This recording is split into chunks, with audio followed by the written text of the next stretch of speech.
भाव से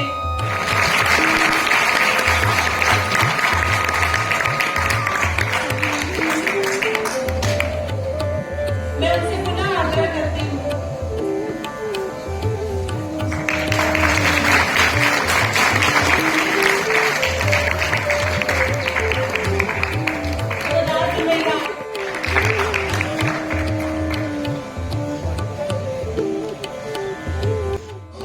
संस्कृत रही है कि महिलाओं और पुरुष को लेकर कोई भेद आरंभिक चरण में नहीं दिखाई देता। मैं तो यहाँ तक कहती हूँ कि पूर्व मध्यकाल में भी आज कई श्लोक को पढ़ना कहा गया है, जैसे बौधायन धर्मसूत्र में कह दिया, लेकिन मनुस्मृति में स्पष्ट कहा गया है कि अगर पति की मृत्यु होती है तो उसकी विधवा और साथ साथ अगर पुत्र नहीं है तो पुत्री को भेज डाले।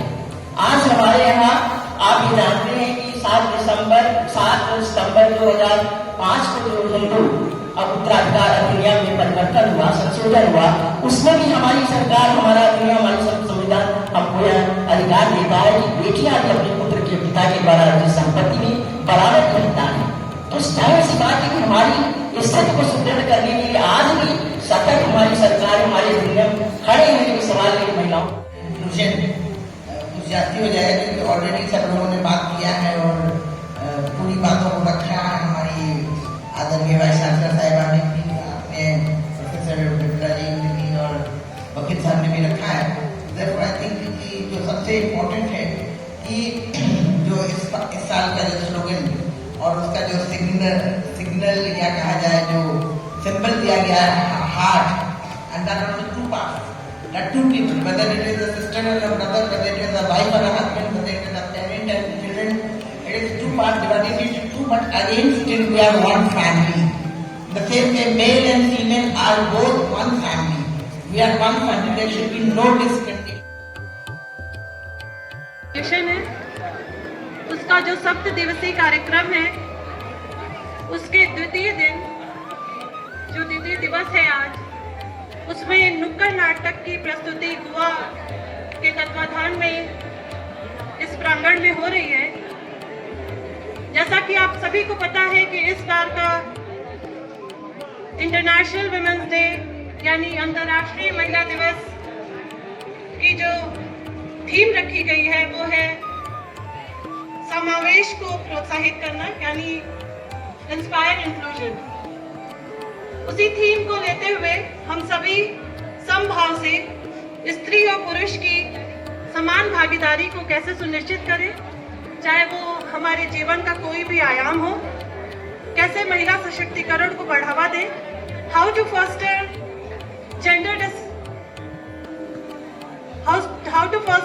इक्वालिटी, हाउ टू फोस्टर समभाव within ourselves, how to become economically empowered, और ऐसे बहुत सारे मुद्दे जो जैसा कि कल भी कहा गया था कि हम सभी आपको बता सकते हैं कि आप अपनी लड़ाई कैसे लड़िए, पर लड़ाई आपको खुद लड़नी है। तो रास्ता हम दिखा सकते हैं, बाकी अपनी लड़ाई लड़ने का जो निर्णय है वो आपको खुद लेना है, आपको साहस करना है और सामने आना है। छात्राएं हैं वो आपके समक्ष प्रस्तुत करेंगे और फिर एक ग्रुप है जो आपके समक्ष एक छोटा सा लघु नुक्कड़ नाटक लेके प्रस्तुत होगा। तो पहले प्रस्तुति हमारे छात्र छात्राओं की तरफ से, और उसके विषय में बताने के लिए मैं आयुषी को बुलाती हूँ। आयुषी, आप इस नुक्कड़ नाटक के बारे में। सुप्रभा, आज हम इस नुक्कड़ नाटक के माध्यम से आप सभी को समाज के उस दृष्टिकोण के बारे में बताएंगे जिनमें महिलाओं के साथ डिस्क्रिमिनेशन, छेड़खानी ये सब होते हैं, और इसको रोकने के लिए हम क्या कर सकते हैं, इसके बारे में आपको कुछ बताएंगे। धन्यवाद।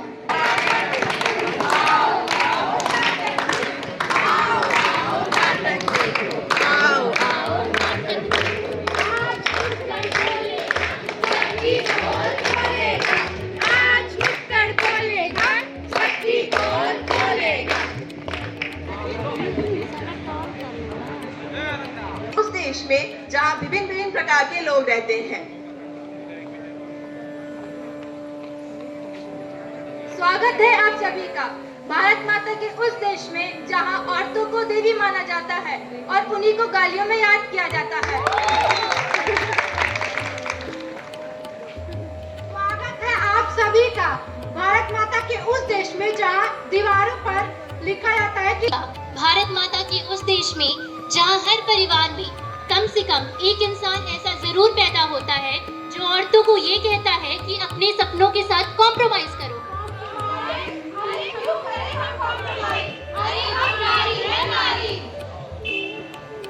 जो आज भी समाज में बेबस और बारी, लेकिन एक दिन ऐसा जरूर आएगा जब हम अपने पैरों पे खड़े होकर दिखाएंगे और इस समाज को अपने साथ बदलना सिखाएंगे। नहीं बदलेगी। मम्मी मम्मी मुझे पैसे चाहिए। मम्मी मम्मी मुझे भी पैसे चाहिए। पापा पापा मुझे मोबाइल चाहिए। पापा पापा मुझे मोबाइल चाहिए। मोबाइल? अरे मुझे क्यों चाहिए मोबाइल?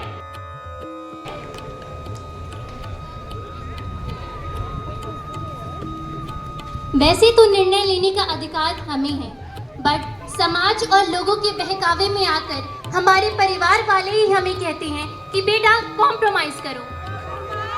अरे क्यों करें हम कॉम्प्रोमाइज? अरे हम नारी हैं नारी।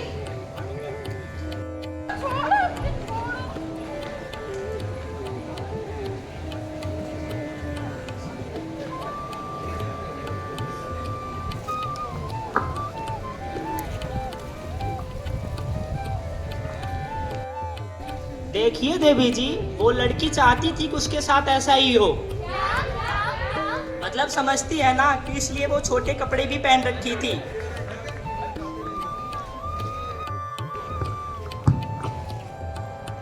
महीने बाद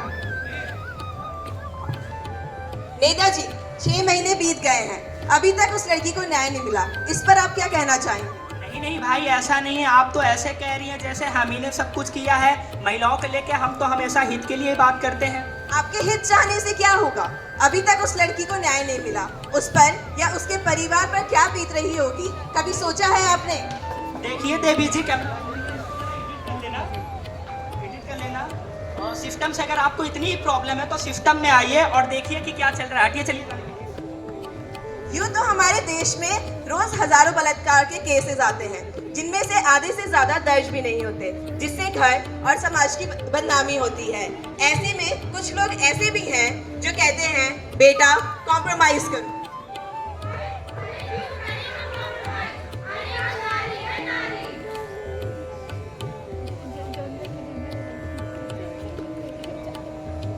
हर लड़की की जिंदगी में एक ऐसा मोड़ जरूर आता है जब उसे अपनी ही जिंदगी जीने के लिए समाज से इजाजत लेनी पड़ती। तो बस एक समस्या थी जो हमने आप सबके सामने रखी।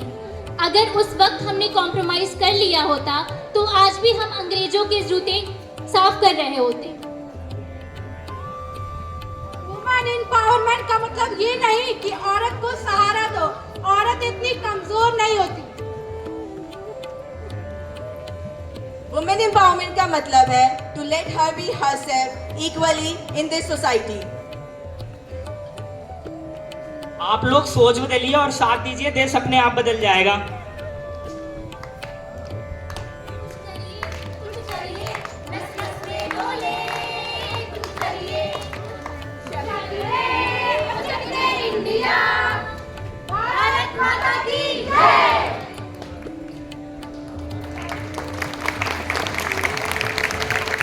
Thank you. इनके कोर्स में भी कोर्स करिकुलम में एक्सटेंशन का एक पेपर है, जिसके माध्यम से ये छोटे छोटे ऐसे सामाजिक बातों पर और मुद्दों पर नुक्कड़ नाटक, कठपुतली और इस तरह के क्रियाकलाप करते रहते हैं समाज में जाकर, कम्युनिटी डेवलपमेंट में। तो ये एक छोटा सा इनका प्रयास था। राहुल कुमार, राशि गुप्ता, खुशी सोनकर, निकिता सिंह, ऋतु पाठक, प्रीति यादव, प्रियांशी विश्वकर्मा, अन्नपूर्णा शुक्ला,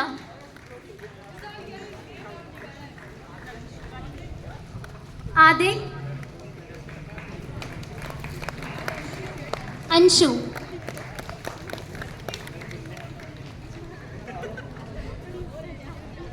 रहे थे संवाद क्रांति, सोच जरा हटके।